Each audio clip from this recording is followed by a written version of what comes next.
쌍방울 그룹과 얽혀서 재판에 넘겨진 이재명 대표의 측근이죠. 이화영 전 경기도 부지사. 2심에서도 유죄를 선고받았습니다. 대북 송금 혐의인데 거의 1심의 혐의가 거의 대부분 유죄로 인정이 됐더라고요.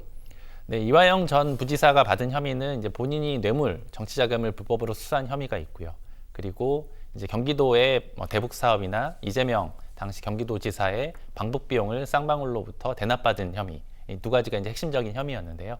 1심에서 두 가지 혐의 모두 유죄로 인정이 됐었고요. 항소심에서도 이 부분을 다투었으나 항소심도 마찬가지로 두 가지 사실을 모두 유죄로 인정을 하고 다만 형을 조금 낮춰서 7년 8개월의 형을 선고를 하였습니다.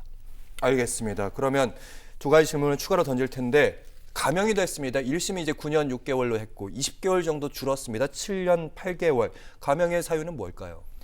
네, 이제 재판부가 밝힌 감형의 사유는 전과가 없다라는 등의 사유를 밝혔지만 아마 크게 보면 한 세 가지 정도를 세 가지 정도를 들 수 있을 것 같습니다. 첫 번째가 말씀드렸던 전과가 없다는 부분이고요. 예. 이제 두 번째는 이제 정치자금이나 뇌물을 수수를 했는데 실제로 보면 이런 정치자금이나 뇌물을 불법으로 수사한 다음에 이제 그에 대한 편의를 제공한다거나 하는 등의 추가적인 부정행위가 이제 있는 경우가 많습니다. 그렇죠. 다만 이 경우에는 그런 추가적인 부정행위가 없었다는 점을 이제 재판부가 감형의 사유로 들었던 것 같고요.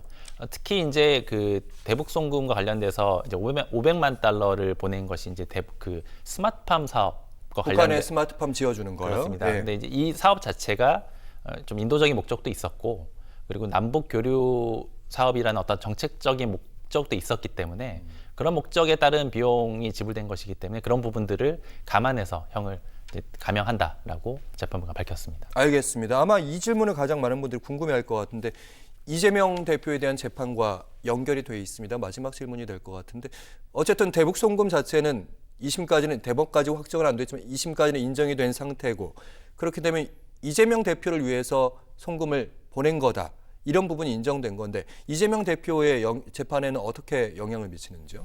네, 이제 이재명 대표를 위해서 보냈다라는 점이 인정돼야 되는 재판은 아마도 이제 이재명 대표에 대한 재판일 겁니다. 그러니까 이번 재판에서 인정된 건 뭐냐면 어떠한 동기로 쌍방울이 북한에 대금을 송금했는지입니다. 즉 이재명 지사의 방북 비용과 스마트팜 지원 사업 목적에 따라서 돈을 지급했다라는 사실관계가 인정이 됐고요.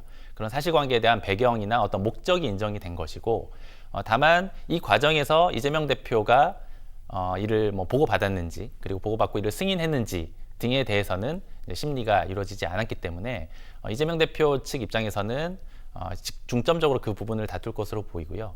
그에 더해서 사실 이화영 부지사의 재판에서 그런 사실관계 확정이 됐지만 이재명 대표에 대한 재판은 또 별도의 재판이기 때문에 그 부분에 대해서도 충분히 다툴 수 있는 이제 절차적 권리가 있습니다. 따라서 그 부분도 다투고 나중에 이제 대법원 단계에서 그 부분이 최종적으로 정리가 되는 것을 목적으로 재판에 임하지 않을까 그렇게 예상이 됩니다. 알겠습니다. 아마 이게 이화영 부지사도 이제 제3자 뇌물죄로 같은 혐의로 재판이 열리기 때문에 그 재판들 하나하나 다시 한번 다 따져봐야 될 것 같긴 합니다. 그렇습니다. 알겠습니다. 박시영 변호사와 함께했습니다. 고맙습니다. 네.